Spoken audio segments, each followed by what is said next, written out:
Rebirth in novel for revenge. Episode 15। सारा परिवार shock था क्योंकि सब लोग अभी अभी वहां आए थे और सब ने डॉक्टर की बात सुनी थी। वहीं सिर्फ काजल के चेहरे पर मुस्कुराहट थी। वह कहती है चलो अच्छा है ये भूल गई, यही बहुत बड़ी बात है। आदित्य और समीर अभिमन्यु को उठाकर सोफे पर बिठाते हैं। अभिमन्यु की आंखों में आंसू थे। तभी वह लड़की जो उसे दिन अभिमन्यु के साथ थी वह अभिमन्यु के पास आकर रहती है। भाई भाभी को सब कुछ याद आ जाएगा, आप फिक्र ना करें। अब जाकर सनम की नज़र उसे लड़की पर गई थी लेकिन वह कोई खासियत नहीं करती। सब लोग परेशान थे। वही वैष्णवी जी, राघवेंद्र जी, दादाजी, दादी माँ, सबकी आंखों में आंसू आ गए थे कि उनकी बहू उन सबको भूल चुकी थी। सनम अभिमन्यु की तरफ तिरछी स्माइल के साथ देख रही थी और ये तिरछी स्माइल अभिमन्यु के लिए कोई अच्छी वाइब नहीं दे रही थी। किसी का भी सनम की मुस्कुराहट पर ध्यान नहीं गया था लेकिन तारा का ध्यान प्रॉपर सनम के ऊपर था। इसलिए तारा समझ गई थी कि सनम जानबूझकर अभिमन्यु को परेशान कर रही है क्योंकि अभिमन्यु ने भी उसे 2 दिन परेशान किया था। अभिमन्यु का दिल टुकड़ों में बिखर गया था। उसे ऐसा लग रहा था जैसे किसी ने उसके शरीर से उसकी आत्मा को निकाल लिया हो। अभिमन्यु की आंखों के आंसू आंखों में भर चुके थे लेकिन उसने उन आंखों में से आंसुओं को बाहर नहीं निकलने दिया था। काजल जल्दी से अभिमन्यु के पास आकर खड़ी हो जाती है और सनम की तरफ देखकर कहती है वह अभिमन्यु को कोई गलतफहमी हो गई है इसलिए वह ऐसी बातें कर रहा था, मैं नहीं जानता है। वहीं काजल की बात सुनकर अभिमन्यु का हाथ गुस्से से काश जाता है और वह काजल की तरफ अपनी जानलेवा नजरों से देखकर कहता है तुम होती कौन हो मेरे और मेरी बीवी के बीच में बोलने वाली? तुम्हें किसने हक दिया है? मैंने तो बिल्कुल भी नहीं दिया। मेरे घर में मेहमान है, मेहमान बन के रहो, मेरा परिवार बनने की कोशिश मत करो। सुनने के बाद काजल भीट की तरह वही खड़ी हुई थी। अभिमन्यु गुस्से में वैष्णवी जी की तरफ देखा है तो वैष्णवी जी जल्दी से काजल का हाथ पकड़कर उसे अभिमन्यु से दूर खड़ा कर देती हैं और उसकी तरफ देखकर कहती हैं काजल तुमसे कितनी बार बोला है अभिमन्यु को नहीं पसंद उसके आसपास किसी दूसरी लड़की का आना, तो मैं ये बात समझ क्यों नहीं आती है? कब तक मैं तुम्हें एक ही बात समझती रहूंगी? जो पॉसिबल नहीं है उसके बारे में सोचना बंद कर दो और अभिमन्यु तुम्हारी जिंदगी में ना कभी था ना कभी होगा। वैष्णवी जी ने आज ये बात सबके सामने बोल दी थी इसीलिए काजल को बहुत ही इंसल्ट और बेइज्जती महसूस हो रही थी लेकिन वह फिर भी वही खड़ी हुई थी। तारा तन्वी के कान में धीरे से कहती है भाभी कितनी बेशर्म लड़की है ना, अभी तक यही खड़ी हुई है। इतनी बेइज्जती होने के बाद भले ही तारा ने वह बात तन्वी के कान में कही थी लेकिन इतने धीरे भी नहीं कही थी कि किसी को सुनाई न दे हो। वहां मौजूद सब ने तारा की बात सुनी थी। वही तारा की बात सुनकर काजल का चेहरा काला पड़ गया था और वह पर पटकते हुए वहां से बाहर निकल गई थी। सनम अपने मम्मी पापा की तरफ देखकर कहती है मम्मी पापा ये जो भी कोई है इन्हें प्लीज़ दूसरे रूम में शिफ्ट कर दीजिए, मुझे ना किसी के साथ रूम शेयर करना पसंद नहीं है। और यह बात तो आप लोग बहुत अच्छे से जानते थे ना, सबको सनम की बात ठीक लगती है इसीलिए डॉक्टर के कहने पर अभिमन्यु का रूम शिफ्ट कर दिया जाता है। अभिमन्यु जाना तो नहीं चाहता था लेकिन वह सनम को परेशान भी नहीं करना चाहता था इसीलिए वह डॉक्टर के साथ वहां से अपने रूम में चला जाता है। अभिमन्यु के वहां से जाते ही सनम वैष्णवी जी, राघवेंद्र जी, दादाजी, दादी माँ की तरफ देखकर कहती है माँ पापा, दादाजी, दादी माँ, मैं बिल्कुल ठीक हूँ, कुछ नहीं हुआ मुझे और नहीं मेरी याददाश्त गई है। वह तो मैं अभिमन्यु को सबक सिखा रही थी। 2 दिन तक मुझे परेशान किया था ना, तो 2 दिन में भी परेशान करूंगी, तब उसे पता चलेगा कि सनम अभिमन्यु राजावत से पंगा लेने का अंजाम क्या होता है। राघवेंद्र जी और वैष्णवी की आंखें फाड़े सनम को देख रहे थे। वही सनम अपने दोनों कंधे उसकाकर कहती है क्या मैं तो ऐसी हूँ? वही सनम की यह बात सुनकर उन दोनों के चेहरे पर मुस्कुराहट आ जाती है और दोनों ही जाकर सनम को अपने ही गले लगा लेते हैं और सनम से कहते हैं हम डर गए थे बेटा, हमें लगा हमने आपको हमेशा के लिए खो दिया। सनम समीर, अर्जुन, अक्षय, आदित्य और कार्तिक की तरफ देखकर कहती है मेरा एक्सीडेंट इत्तेफाक से नहीं हुआ था, किसी ने जानबूझकर मेरी गाड़ी को हिट किया था, वह भी एक नहीं बार बार, जब तक मेरी गाड़ी ब्लास्ट नहीं हो गई थी। लेकिन मैं वक्त रहते गाड़ी से कूद गई थी इसीलिए मुझे ज़्यादा मेजर चोट नहीं आई थी। और यह सब किसने किया है अभी आपका काम है पता लगाना, और हाँ जिस इंसान ने भी ये किया है ना उसे पकड़ के कहाँ रखना यह आप लोग बहुत अच्छे से जानते हैं और उसे सजा मैं खुद अपने हाथों से दूंगी। और यह बात इस कमरे के बाहर किसी को भी पता नहीं चलनी चाहिए, मतलब किसी को भी नहीं। और माँ प्लीज़ काजल के सामने इस बात का जिक्र मत करना कि मेरी याददाश्त नहीं गई है और मैं एक्सीडेंट के बारे में इन्वेस्टिगेशन करवा रही हूँ। सब लोग सनम से मिलने के बाद अभिमन्यु के वार्ड में चले जाते हैं। वहीं अभिमन्यु अपनी खाली आंखों से सामने की दीवार को देख रहा था। इस वक्त अभिमन्यु के पास उसके दोस्त और उसका सेक्रेटरी था। अभिज्ञान को भी जानकारी मिल चुकी थी इसीलिए अभिज्ञान भी यहाँ आ चुका था अपनी मॉम के साथ, लेकिन कनक उसके साथ नहीं आई थी। अभिज्ञान अभिमन्यु से बातें कर रहा था। अभिमन्यु अभिज्ञान की तरफ देखकर कहता है सनम का एक्सीडेंट छोटे दादू और चाचा जी का काम तो नहीं था ना? अभिज्ञान अभिमन्यु की तरफ देखकर कहता है नहीं भाई, वह दोनों इस वक्त मुंबई में है क्योंकि उन लोगों की नज़रें इस वक्त हम तीनों के ऊपर है, इसीलिए आप लोगों के साथ अभी उनका कोई कनेक्शन नहीं है। और भाभी के एक्सीडेंट में उनका कोई हाथ नहीं है, क्योंकि जिस वक्त भाभी का एक्सीडेंट हुआ उसे वक्त दादाजी और पापा जी मेरे ऑफिस आए हुए थे और वह पूरे दिन मेरे पास ही रहे थे, क्योंकि वह मुझे मैनिपुलेट करने की कोशिश कर रहे थे। इसलिए मैं गारंटी के साथ कह सकता हूँ कि भाभी के एक्सीडेंट में उन दोनों का कोई हाथ नहीं है। कहीं भाभी का कोई दुश्मन तो नहीं है, जैसे पता चल गया हो कि भाभी किस वक्त अकेली कहाँ जा रहे हैं, कोई उन पर नजर रखे हुए।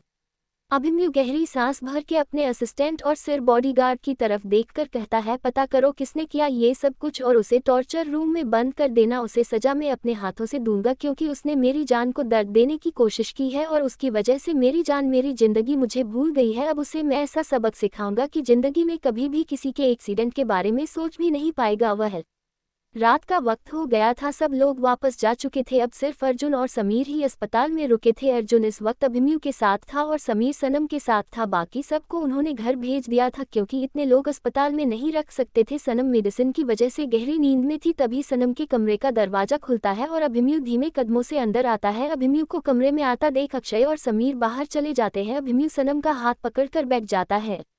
अभिमन्यु सनम के हाथ को पकड़कर अपने होठों से लगा लेता है और कहता है, प्लीज जान, जल्दी से सब कुछ याद कर लो, नहीं जी पाऊंगा तुम्हारे बिना। ऐसा लग रहा है जैसे मेरी आत्मा मेरा साथ नहीं दे रही, मुझे सांस नहीं आ रही है यार, प्लीज जल्दी से ठीक हो जाओ। वह काफी देर तक सनम से बात करता रहता है और वही सनम के हाथ के पास ही अपना सर रखकर आंखें बंद कर लेता है।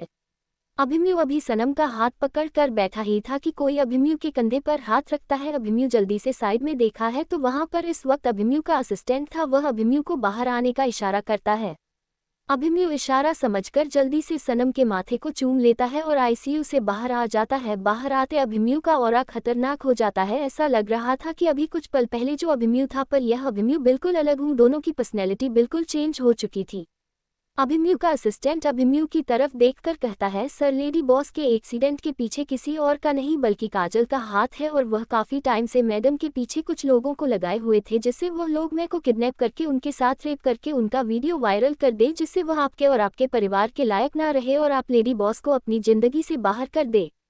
अभिमन्यु का असिस्टेंट ये सारी बातें कर नीचे करके बोल रहा था, इसीलिए अभिमन्यु की आंखों का बदलते रंग उसने देखा नहीं था। कहीं अभिमन्यु एक शब्द में बोलता है, कहाँ है वह? असिस्टेंट अपना सर नीचे झुकाकर कहता है, सर, हमने उन्हें टॉर्चर रूम में रखा है। वह हमें आपकी धमकी दे रही थी कि वह आपकी होने वाली वाइफ है और अगर हमने उनके साथ कुछ भी किया तो आप हमें जान से मार देंगे। अभिमन्यु जल्दी से अपने असिस्टेंट की तरफ देखकर कहता है, तो मारना तो मुझे उसे है ही, लेकिन उसने जो दर्द मेरी बीवी को दिया है ना, उसका 1000 गुना ज्यादा दर्द मैंने उसे ना दिया। ना तो मेरा भी नाम अभिमन्यु राजावत नहीं, वह मेरी बीवी का वीडियो बनाकर वायरल करना चाहती थी ना, अब मैं उसका वीडियो बनाकर वायरल करूंगा, तब उसे पता चलेगी कि एक औरत की इज्जत के साथ खिलवाड़ करने का अंजाम क्या होता है।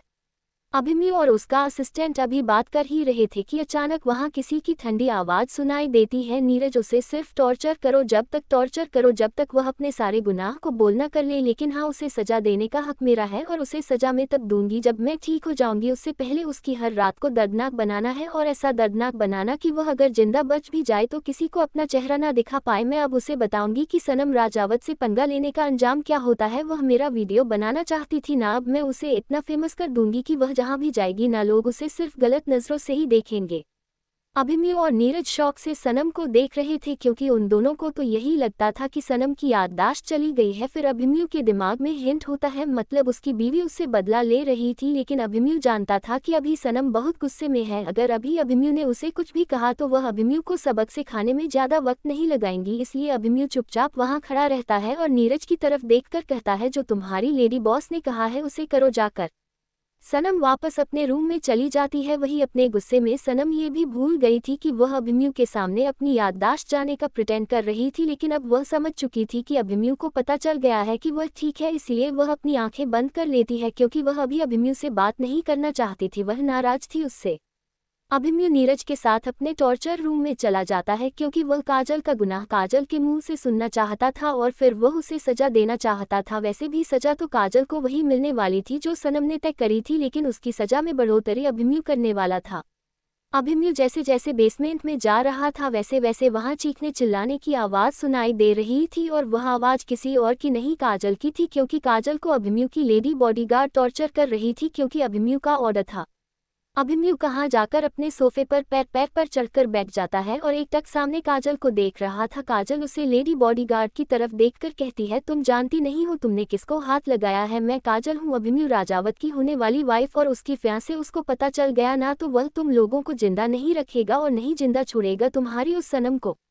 काजल अभी बॉडीगार्ड को धमकी दे ही रही थी कि वहां पर अभिमन्यु की आवाज सुनाई देती है, मेरी शादी तुमसे कब होने वाली है काजल, तुम मेरी फियांसे कब बनी और मेरी होने वाली वाइफ तुम हो। लेकिन जहां तक मुझे पता है मेरी हो चुकी वाइफ सनम है, मोहब्बत सनम है, मेरे घर की बहू सनम है, मेरे दादा दादी मम्मी पापा की बहू सनम है। फिर तुम कहां से मेरी फियांसे हो गई, और ये दिन में सपने देखना अच्छी बात नहीं होती। काजल अभिमन्यु के पास आने की कोशिश करती है, लेकिन तभी लेडी बॉडीगार्ड काजल के पैरों में जोर से डंडे से वार करती है और एक चीख के साथ काजल वहीं जमीन में गिर जाती है और अपना पैर पकड़कर रोने लगती है। काजल का पूरा चेहरा सूज गया था क्योंकि उसको यहाँ पर बहुत मार पड़ी थी। वह बिल्कुल किसी सुअर की तरह लग रही थी, उसके होंठ सुअर की तरफ फूल गए थे क्योंकि उस लेडी बॉडीगार्ड ने उसको बहुत बुरी तरीके से मारा था। काजल रोते हुए अभिमन्यु की तरफ देखकर कहती है, अभिमन्यु देखो ना, ये लोग तुम्हारे सामने मुझे मार रहे हैं, तुम मुझे बच्चा क्यों नहीं रहे। तभी अभिमन्यु मुस्कुराते हुए कहता है, क्योंकि यह लोग मेरे कहने से ही तो तुम्हारी खातिरदारी कर रहे हैं। तुम्हें पता है तुम इस वक्त कैसी लग रही हो, तुम उसे नाली के कीड़े जैसी लग रही हो, जैसे भले ही हमने महलों में रखा हो लेकिन रहा तो वह नाली का कीड़ा ही था ना। इसीलिए तो तुम मेरी बीवी को मारकर उसकी जगह लेना चाहती थी, मेरी बीवी का वीडियो बनवाना चाहती थी ना। अब वही वीडियो तुम्हारा बनेगा, वह भी हर रात नए नए लोगों के साथ। तब तुम्हें पता चलेगा कि एक औरत की इज्जत जब सरे बाजार नीलाम होती है तो कैसा लगता है।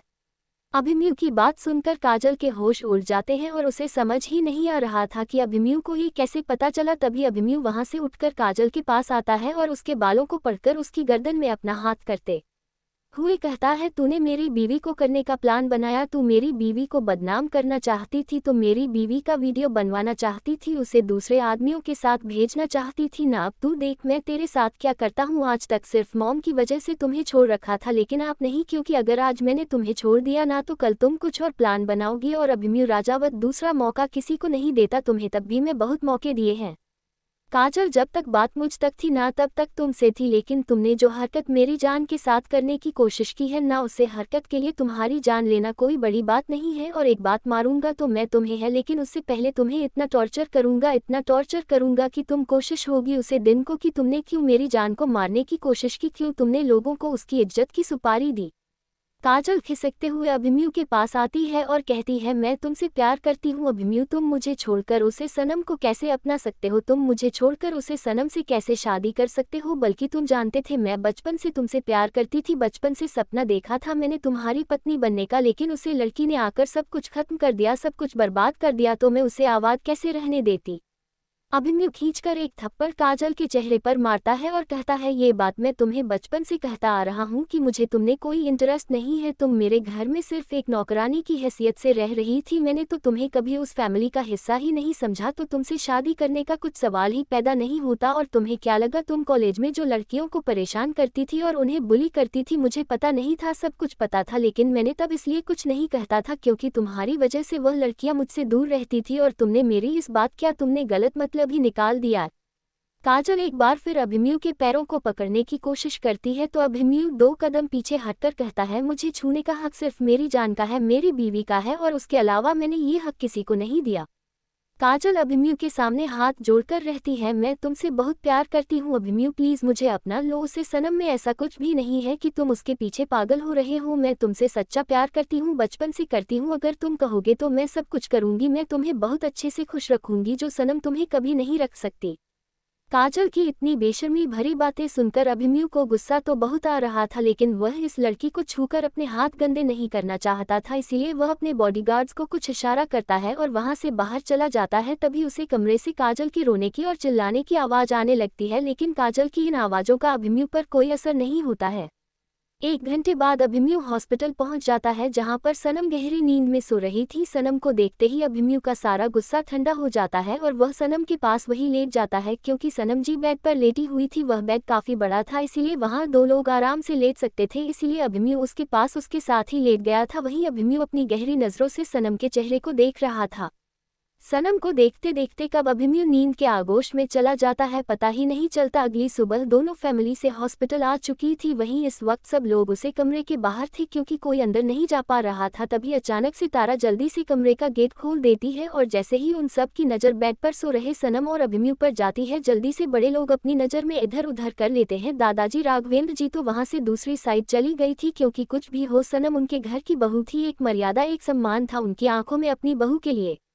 वैष्णवी जी तारा की तरफ देखकर धीमी आवाज में कहती है, तारा बहू तुम्हें इतनी किस बात की जल्दबाजी रहती है जो तुम कोई भी काम बिना सोचे समझे कर देती हो। हम सब लोग यहाँ खड़े थे, इसका मतलब किसी रीजन से खड़े थे ना, वरना गेट खोल के तो हम भी अंदर जा सकते थे। तारा को अब अपनी गलती का एहसास हो गया था, इसलिए वह कुछ नहीं कहती और चुपचाप अपना सर झुका लेती है।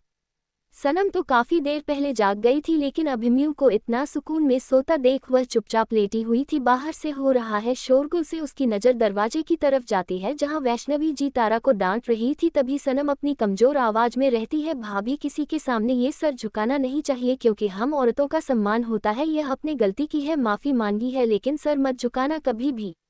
सनम की आवाज़ सुनकर अभिमन्यु की भी नींद खुल जाती है और जैसे ही वह बाहर की तरफ देखा है वह जल्दी से बेड पर से उठकर खड़ा हो जाता है और बाकी सब लोग अब कमरे के अंदर आ चुके थे। अभिमन्यु सीधा वॉशरूम में चला जाता है। वही तारा और तन्वी सनम के पास आकर कहते हैं, आपको वॉशरूम जाना है। सनम तनवीर की तरफ देखकर कहती है, भाभी अभिमन्यु को आने दीजिए, फिर आप लोग, मुझे नहीं चलना। तारा सनम की तरफ देखकर कहती है, सॉरी सनम, गलती हो गई।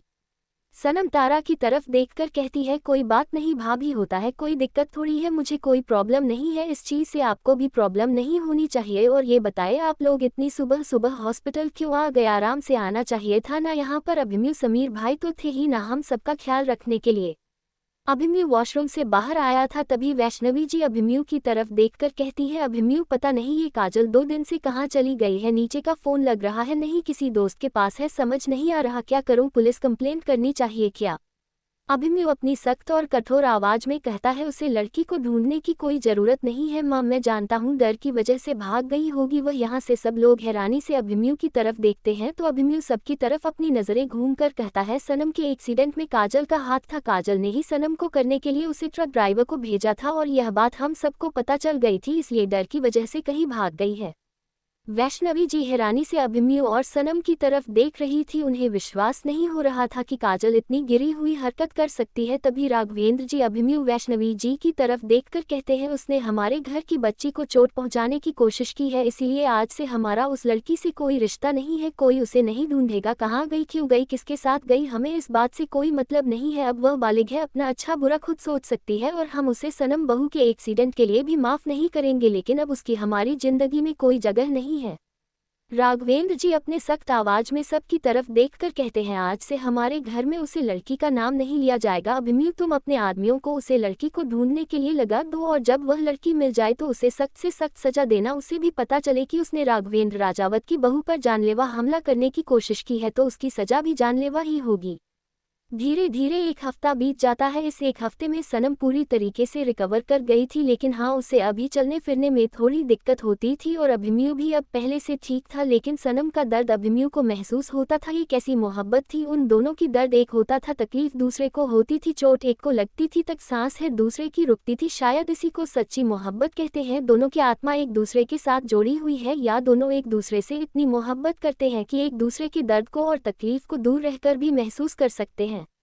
आज सनम को डिस्चार्ज कर राजावत मेंशन लाया गया था। अभिमन्यु सनम को अपने कमरे में ले जाता है क्योंकि सनम को आराम करने की सख्त जरूरत थी। इस वक्त वहीं बाकी सब हाल में बैठे हुए थे। तभी अभिज्ञान वैष्णवी जी दादाजी दादी माँ और राघवेंद्र जी की तरफ देखकर कहता है, हमने कनक की शादी तय करती है, 1 महीने बाद शादी है उसकी और शादी मुंबई से ही होगी, तो आप लोगों को जल्दी ही मुंबई आना पड़ेगा। कनक की शादी की बात सुनकर कार्तिक के चेहरे पर बेचैनी और गुस्सा आने लगता है क्योंकि जब से कनक यहाँ से गई थी उसने कार्तिक से कोई कांटेक्ट नहीं रखा था और कनक का फ़ोन भी ज़्यादातर बंद ही आता था। कार्तिक ने बहुत कोशिश की कनक से कांटेक्ट करने की, लेकिन वह उससे कांटेक्ट कर ही नहीं पा रहा था। राघवेंद्र जी अपनी भरी और दमदार आवाज में कहते हैं, कनक की शादी है और आज आप हमें बता रहे हैं लड़का कहाँ का है, किस खानदान का है, क्या करता है, कुछ पता किया आपने, या ऐसे ही आप हमारी बेटी को उसके हवाले करने पर चले गए और अपने पिता और दादाजी के कहने पर अगर तुम कनक की शादी कर रहे हो तो तुम अपनी जिंदगी का सबसे गलत फैसला ले रहे हो। कार्तिक खड़ा होता है और सबकी तरफ देखकर कहता है, कार्तिक की बात सुनकर पूरा परिवार हैरान रह जाता है। सब लोग हैरानी और अचंभे से कार्तिक को देख रहे थे। किसी को समझ ही नहीं आया कि कार्तिक ने जो बोला वह सच है या झूठ। क्या कहा कार्तिक, जो पूरा परिवार हैरान और परेशान हो गया। राघवेंद्र जी अपनी भरी और दमदार आवाज में रहते हैं, कनक की शादी है और आज आप हमें बता रहे हैं लड़का कहाँ का है, किस खानदान का है, क्या करता है, कुछ पता किया आपने या ऐसे ही आप हमारी बेटी को उसके हवाले करने पर चले गए और अपने पिता और दादाजी के कहने पर अगर तुम कनक की शादी कर रहे हो तो तुम अपनी जिंदगी का सबसे गलत फैसला ले रहे हो। कार्तिक खड़ा होता है और सबकी तरफ देखकर कहता है। कार्तिक की बात सुनकर पूरा परिवार हैरान रह जाता है। सब लोग हैरानी और अचंभे से कार्तिक को देख रहे थे। किसी को समझ ही नहीं आया कि कार्तिक ने जो बोला वह सच है या झूठ। कार्तिक सबकी तरफ देखकर कहता है, मैं नहीं जानता कनक ने आप लोगों को सच क्यों नहीं बताया या उसकी क्या मजबूरी थी, लेकिन मैं और कनक एक दूसरे से प्यार करते हैं और एक दूसरे से शादी करना चाहते हैं। इसलिए मेरी हाथ जोड़कर आप सबसे विनती है, मेरी कनक को मुझसे दूर मत कीजिए, वह जी नहीं पाएगी। अभी अभी सीढ़ियों से नीचे उतर रहा अभिमन्यु भी कार्तिक की बात सुन लेता है। उसे और सनम को तो पहले से ही पता था, इसलिए वह सबकी तरफ देखकर कार्तिक के पास खड़ा हो जाता है और कहता है, हाँ अभिज्ञान, तुम्हें कनक के लिए कार्तिक से अच्छा जीवन साथी ढूंढने से भी नहीं मिलेगा और तुमने जिस लड़के को ढूंढा है वह लड़का बहुत ही घटिया किस्म का इंसान है, जिसका न जाने कितनी ही लड़कियों के साथ रिश्ता है। तुम इतनी घटिया इंसान के साथ हमारी इकलौती बहन की शादी तो नहीं कर सकते ना। अभिमन्यु की बात सुनकर अभिज्ञान हैरानी से अभिमन्यु की तरफ देखा है तो अभिमन्यु उसे एक फाइल दे देता है और कहता है, देख लो उसे लड़के की हकीकत और सबसे ज्यादा उसके बाप की हकीकत। जैसे जैसे अभिज्ञान वह फाइल पढ़ रहा था वैसे वैसे अभिज्ञान का चेहरा गुस्से से कल पड़ता जा रहा था। अभिज्ञान को अपने पापा और अपने दादाजी पर हद से ज्यादा गुस्सा आ रहा था कि वह इतने गिरे हुए लड़के के साथ अपनी इकलौती बेटी की शादी करने के लिए तैयार कैसे हो गए। अभिज्ञान अभिमन्यु की तरफ देखकर कहता है, भाई आपको मेरा साथ देना होगा कनक की जिंदगी बचाने के लिए, और आप सब लोग शादी तो होगी लेकिन कनक की और कार्तिक की, और मैं भी देखता हूँ कि वह दोनों कैसे रोकते हैं, लेकिन हमें एक प्रॉपर प्लान तैयार करना पड़ेगा वरना अभी वह कुछ भी कर सकते हैं। सब लोग आपस में बैठकर प्लान डिस्कस करते हैं और फिर जब सब फाइनल हो जाता है तो मल्होत्रा फैमिली मल्होत्रा मेंशन चली जाती है और बाकी सब लोग डाइनिंग टेबल पर बैठ जाते हैं। वहीं अभिमन्यु एक प्लेट में खाना निकाल कर कमरे की तरफ जाने लगता है लेकिन कोई भी उससे कुछ नहीं कहता। राघवेंद्र जी वैष्णवी जी की तरफ देखकर कहते हैं, आपकी माता जी का फोन आया था, वह आपसे मिलना चाहती हैं तो हमने उन्हें यही बुला लिया है, यहाँ पर 1-2 दिन रुक भी लेंगे और हमारी बहू से भी मिलेंगे। वैष्णवी जी थोड़ी परेशान हो जाती है क्योंकि वैष्णवी जी की माँ थोड़े पुराने ख्याल आता की थी, उन्हें कपड़े पहने और पूजा पाठ से ज्यादा मतलब था घर की बहू ऑफिस में जाकर रसोई संभाले, यह उनका कहना था।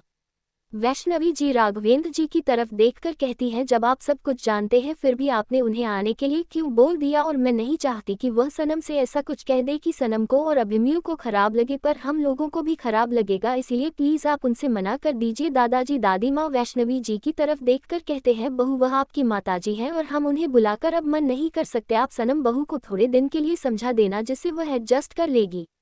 वैष्णवी की चिंता में पड़ गई थी क्योंकि वह अपनी मां के स्वभाव को बहुत अच्छे से जानती थी और उसके बाद वह सनम के स्वभाव को भी बहुत अच्छे से शादी थी। अब वैष्णवी जी की परीक्षा थी, एक तरफ उनकी मां थी और एक तरफ उनकी बहू, और वह किसका साथ देती है और किसके साथ खड़ी रहती है ये देखना बहुत ही दिलचस्प होने वाला था।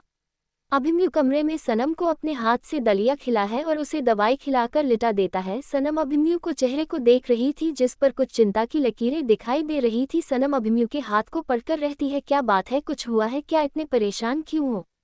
अभिमन्यु गहरी सांस लेकर सनम की तरफ देखकर कहता है, यार नानी माँ आने वाली है, नानी माँ थोड़ी पुराने ख्याल हाथों की है, उन्हें तुम्हारा ऑफिस जाना और इस तरह के कपड़े पहनना पसंद नहीं आएगा और तुम्हें सुबह जल्दी उठकर पूजा भी करनी पड़ा करेगी और खाना भी बनाना पड़ा करेगा, प्लीज यार थोड़े दिन की बात है, एडजस्ट कर लोगी ना। सनम अभिमन्यु का हाथ पकड़कर कहती है, आपको इतनी फिक्र करने की जरूरत नहीं है अभिमन्यु, मैं संभाल लूंगी, फिर थोड़े ही दिन की तो बात है, अगर मैं इतना भी ना कर पाई तो फिर क्या फायदा मेरा इस घर की बहू होने का, मैं ठीक कर लूंगी सब कुछ, आप आने दीजिए नानी माँ को। अगली सुबह सब लोग गेट की तरफ देख रहे थे क्योंकि आज अभिमन्यु की नानी माँ सावित्री देवी आने वाली थी। सावित्री देवी पूजा पाठ में ले और बहुत ही सनातन विचारों वाली औरत थी। वहीं आज सब लोग घर पर ही थे नानी माँ का स्वागत करने के लिए। तभी एक सफेद साड़ी पहने एक उम्रदराज औरत घर के अंदर आती है। सभी लोग जाकर उनसे मिलते हैं। राघवेंद्र जी वैष्णवी जी उनके पैर छूते हैं, फिर अभिमन्यु भी जाकर उनके पैर छू लेता है। और अभिज्ञा तो सुबह ही मुंबई के लिए निकल गया था क्योंकि अब वह किसी भी कीमत पर अपनी बहन को अकेले नहीं छोड़ सकता था। नानी माँ सबकी तरफ देखकर कहती है, क्या बात है, हमारे अभिमन्यु की दुल्हन नहीं दिखाई दे रही, क्या उसे हमारे आने का पता नहीं है? अभी वैष्णवी जी कुछ कहते हैं, तभी किचन से उन्हें पायल की आवाज़ सुनाई देती है। सब लोग हैरानी से किचन की तरफ देखते हैं, जहाँ से साड़ी पहने 16 श्रृंगार करे हुए सनम आ रही थी। सनम ने अपनी साड़ी को अपने सिर पर ले रखा था और वह बहुत नजाकत से अपने हाथ में पानी का गिलास लेकर आ रही थी। अभिमन्यु तो दीवानों की तरह सनम को देख रहा था। तभी नानी माँ सनम की तरफ देखते हैं। उन्हें सनम पहली नज़र में बहुत पसंद आई थी। सनम से उन्हें पॉजिटिव वाइब्स आ रही थी। अब वह समझ गई थी कि इस घर की बहू बहुत तेज तर्रार बिल्कुल अभिमन्यु की तरह ही है और अभिमन्यु की टक्कर की है। सनम नानी माँ के पैर छूने के लिए झुकती है तो सनम को अपने पैरों में और हाथों में बहुत दर्द हो रहा था, क्योंकि वह कल ही तो हॉस्पिटल से डिस्चार्ज होकर आई थी। सनम जैसे ही पैर छूकर खड़ी होती है, सनम के चेहरे का दर्द नानी माँ से छुपा हुआ नहीं था। नानी माँ हैरानी से सनम का हाथ पकड़कर कहती है, दुल्हन क्या हुआ, आपको कहीं दर्द हो रहा है? आपके चेहरे पर ये दर्द की लकीरें कैसे? अभिमन्यु नानी माँ की तरफ देखकर कहता है, नानी माँ, काजल ने सनम का एक्सीडेंट करवा दिया था, उसके बहुत चोट आई थी, कल ही हम लोगों ने अस्पताल से डिस्चार्ज कर लाए हैं। जैसे ही नानी माँ ये सुनती है, उन्हें काजल पर बहुत गुस्सा आता है, क्योंकि काजल उन्हें बिल्कुल पसंद नहीं थी। नानी माँ गुस्से में वैष्णवी जी की तरफ देखकर कहती है, हमने बोला था आपसे वैष्णवी, वह लड़की इस घर के लिए बिल्कुल ठीक नहीं है। देखिए, उसकी वजह से हमारी दुल्हन को चोट आई है और आप फिर यहाँ क्या कर रही है? आपको तो आराम करना चाहिए था दुल्हन। सनम नानी माँ का हाथ पकड़कर कहती है, पहली बार आपसे मिलने का मौका मिल रहा था नानी माँ, कैसे ना हम आते, और फिर छोटी सी चोट है, ठीक हो जाएगी। नानी माँ सनम को डांटकर अपने पास सोफे पर बैठा देती है और वैष्णवी जी की तरफ देखकर कहती है, जाए वैष्णवी की बहू के लिए दवाएं और नाश्ता लेकर आए, दुल्हन को दर्द हो रहा है। सब लोग आंखें फाड़े नानी माँ को देख रहे थे, क्योंकि नानी माँ ने आज तक इतनी करे अभिमन्यु की भी नहीं करी थी और ना ही कभी वैष्णवी जी की करी थी, जितनी क्या वह सनम की कर रही थी। सनम नानी माँ का हाथ पकड़कर कहती, हम ठीक है नानी माँ, आप क्यों परेशान हो रही हो? नानी माँ अभिमन्यु की तरफ देखकर कहती है, अभिमन्यु जाए, दुल्हन को उनके कमरे में लेकर जाए और वहीं पर इन्हें कहिए अपने कपड़े चेंज करें, चोट लगी है तो इतने भारी कपड़े पहनने की जरूरत नहीं है, हम इतने भी पुराने ख्याल हाथों के नहीं है, हम जानते हैं दुल्हन को इन कपड़ों में अच्छा नहीं लग रहा है। सनम को लेकर अपने कमरे में चला जाता है। वहीं नानी माँ जाती हुई सनम को देख रही थी, तभी दादी माँ उनके पास आकर बैठ जाती है और कहती है, क्या बात है, अपने नाती की बीवी के लिए इतना प्यार और कभी अपनी बेटी से तो इतना प्यार नहीं किया आपने। सनम अपने बॉडीगार्ड की तरफ इशारा करती है तो उसका बॉडीगार्ड उसके हाथ में एक चाकू पकड़ा देता है। सनम उसे चाकू को लेकर काजल के पूरे चेहरे पर घुमाने लगती है और फिर काजल की तरफ देखकर कहती है, उस दिन मैंने कुछ नहीं किया था तो तुम्हें लग रहा था मैं कमज़ोर हूँ और तुम्हें सज़ा नहीं दे सकती, लेकिन मैं इंसान को मारने से पहले उसकी आखिरी इच्छा ज़रूर पूरी करती हूँ और तुमने अपनी आखिरी इच्छा के तौर पर अपने लिए दर्दनाक मौत मांग ली, क्योंकि मैं तुम्हें मौका दे रही थी जिंदा रहने के, मैं तुम्हें मौका दे रही थी कि मैं तुम्हें पाला था, इसीलिए बार बार और हर बार मैं तुम्हें छोड़ रही थी, लेकिन इस बार नहीं, क्योंकि इस बार बात मेरी ज़िंदगी पर आई थी और मेरी ज़िंदगी के साथ साथ मेरे अभिमन्यु की ज़िंदगी पर आई थी और मैं इतनी बड़ी गलती तो माफ़ नहीं कर सकती, इतनी भी संत महात्मा नहीं हूँ मैं। काजल सनम के सामने अपने हाथ जोड़ लेती है और कहती है, प्लीज़ मुझे छोड़ दो, प्लीज़, मैं आगे से कभी भी तुम्हारी और अभिमन्यु की ज़िंदगी में आने की कोशिश नहीं करूँगी, मैं यहाँ से बहुत दूर चली जाऊँगी, कभी वापस नहीं आऊँगी। सनम डेविल की तरह स्माइल करते हुए कहती है, तुम्हें लगता है मैं ऐसा होने दूंगी? तुम्हें क्या लगता है मैं तुम्हें जानती नहीं कि मैं अगर अभी तुम्हें छोड़ देता हूँ, तुम यहाँ से सीधा माँ के पास जाओगी और माँ के पास जाकर मेरी शिकायत लगाओगे और उन्हें अपनी हालत दिखाओगी कि यह मेरी वजह से हुआ है। लेकिन सॉरी टू से काजल, मैं तुम्हें नहीं छोड़ सकती, क्योंकि तुम मेरा घर तो बर्बाद करना ही चाहती थी, साथ साथ तो मेरी भाभी का घर भी बर्बाद करना चाहती थी। तो मैं, क्या लगता है मेरी जो ये दो आंखें हैं ना हर पल तुम्हारे ऊपर रहती थी, तुम कब क्या करती हो और क्या करने की कोशिश कर रही हो सब कुछ पता रहता है मुझे। तुमने आदित्य भाई के पास आने की बहुत कोशिश करी थी, तुमने भाई को मेरे और भाभी के खिलाफ भड़काने की बहुत कोशिश करी थी, पर शायद उनके अंदर आप दिमाग आ गया है एक लड़की से धोखा खाने के बाद कि उन्हें किन पर विश्वास करना है और किन पर विश्वास नहीं करना है। सनम बॉडीगार्ड्स की तरफ देखकर कहती है, इसे ले जाकर मेरे प्यारे से कटे से टाइगर के आगे डाल दो, क्योंकि मैं इसे ज़्यादा दर्द नहीं दे सकती, इसीलिए इसे टाइगर को दे रही हूँ। और हाँ, टाइगर को बोलना इस आराम आराम से खाए, कोई जल्दबाजी नहीं है, पहले इसका हाथ, फिर इसका पर, फिर इसका पेट, फिर इसका मुंह, तब जाकर इसकी जान ले। सनम की बात सुनकर बॉडीगार्ड के रोंगटे खड़े हो गए थे, क्योंकि टाइगर के आगे डालने का मतलब वह बहुत अच्छे से जानता था, इसीलिए वह जल्दी से काजल को वहां से लेकर चला जाता है। सनम जैसे ही उसे जंगल से बाहर निकलती है, उसे काजल की दिल दहलाने वाली चीज सुनाई देने लगते हैं और वह ठीक है सनम को सुकून दे रही थी, क्योंकि इस लड़की की हिम्मत कैसे हुई उसके पति और उसके भाई पर डोरे डालने की। सनम जल्दी से पीछे के रास्ते से अपने कमरे में चली जाती है। जैसे ही सनम कमरे में पहुंचती है वह देखी है अभिमन्यु वहीं बैठा हुआ था। अभिमन्यु को खुद से पहले वहां आया देखा। सनम अभिमन्यु की तरफ देखकर कहती है तुम यहाँ इतनी जल्दी कैसे आ गए। अभिमन्यु सनम की तरफ देखकर गहरी आवाज में कहता है पहले जाकर कपड़े बदल के आओ, पूरे कपड़ों पर खून के धब्बे लगे हुए हैं। जैसे ही सनम ये सुनती है वह हैरानी से अपने कपड़े देखी है तो वाकई में उसके कपड़ों पर खून के धब्बे लगे हुए थे। सनम जल्दी से वॉशरूम में चली जाती है। कहीं अभिमन्यु गहरी सांस लेकर कहता है मतलब आज काजल का काम तमाम कर ही दिया इसने। और वह जल्दी से अपने असिस्टेंट को कॉल करके वहां के बारे में पूछता है तो वह असिस्टेंट उसे वहां की सारी बातें बता देता है। तो अभिमन्यु भी चुपचाप उसकी बातें सुनकर अपना फोन रख देता है। सनम जल्दी से तैयार होकर बाहर आती है। उसने इस वक्त ब्लू कलर की साड़ी पहन रखी थी और वह बहुत खूबसूरत लग रही थी। अभिमन्यु एकटक सनम को देख रहा था। अभिमन्यु की तरफ देखकर सनम रहती है मैं नीचे जा रही हूँ, शाम का पूजा का वक्त हो गया है, नानी माँ नाराज होंगी। अभिमन्यु भी सनम का हाथ पकड़कर कहता है मैं भी आपके साथ ही चल रहा हूँ क्योंकि फिर वह हम दोनों के बारे में पूछेंगे। दोनों लोग सीढ़ियों से नीचे आ रहे थे जब नानी माँ हाल में खड़े होकर वैष्णवी जी से कुछ कह रही थी। सनम को आया देख नानी माँ के चेहरे पर एक मुस्कुराहट आ जाती है और वह वैष्णवी जी की तरफ देखकर कहती है जो वैष्णवी तुम अपना काम करो, आज की आरती मेरी सनम दुल्हन करेगी। सनम नानी माँ के पास आकर रहती है जी बिल्कुल नानी माँ, आज की पूजा मैं ही करूंगी। सनम और अभिमन्यु नानी माँ के साथ मंदिर में चले जाते हैं। सनम पूजा की सारी तैयारी करती है फिर जोत जलाकर आरती गाने लगती है। आरती गाते वक्त सनम की आवाज इतनी मीठी थी कि सब लोग बल्कि घर के सर्वेंट तक हाथ जोड़कर मंदिर में आकर खड़े हो गए थे। पहली बार था कि सनम इतने लोगों के बीच आरती कर रही थी लेकिन सनम को तो इस बात का एहसास भी नहीं था। जैसे ही वह आरती करके पीछे मुड़ती है अपने पीछे पूरे परिवार को देखकर वह खुश हो जाती है और फिर नानी माँ के पैर छूकर उनका आशीर्वाद लेती है। फिर दादी माँ के और दादाजी के पैर छूकर आशीर्वाद लेती है। नानी माँ खुशी से सनम के सर पर हाथ रखकर कहती है जितना सोचा था आपके बारे में आप उससे भी कहीं ज्यादा खूबसूरत, समझदार और संस्कारी हो। हमें हमारे अभिमन्यु के लिए ऐसी ही दुल्हन चाहिए थी और आप हमारी पसंद में बिल्कुल फिट बैठती हैं। नानी माँ की बात सुनकर पूरा परिवार बहुत खुश हो जाता है कि चलो अब नानी माँ कितने भी दिन या रहेंगे घर में कोई क्लेश नहीं होगा। सनम नानी माँ की तरफ देखकर कहती है नानी माँ आज का दिन मैं बनाऊँ आप सबके लिए। नानी माँ सनम की तरफ देखकर कहते हैं नहीं बेटा आप आराम करो, अभी आपको हॉस्पिटल से आए हुए एक दिन नहीं हुआ है और आपके हाथ का खाना क्या हम कभी भी खा लेंगे, अब तो हमें यही रहना है। अभिमन्यु सनम की तरफ देखकर कहता है अगर तुम्हें नानी माँ के लिए कुछ बनाना है तो तुम नानी माँ के लिए खीर बना दो, नानी माँ को खीर बहुत पसंद है। जैसे ही नानी माँ ये सुनती है वह बहुत खुश हो जाती है।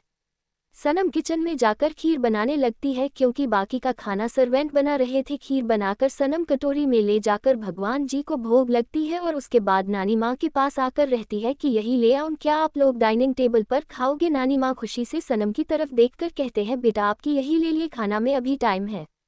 वैष्णवी जी बहुत खुश थी कि सनम उनकी माँ का इतना ख्याल रखती है और उन्हें इतनी इज्जत देती है, उनकी हर बात सुनती है, मानती है। और वैष्णवी जी को क्या ही चाहिए था, वह सिर्फ यही तो चाहती थी कि उनके घर में जो बहू आए वह उसके परिवार को बांधकर इकट्ठा करके चले। Thank you for listening. Like और कमेंट करना ना भूलें और मोर स्टोरीज के लिए सब्सक्राइब करें। मिलते हैं नेक्स्ट वीडियो में।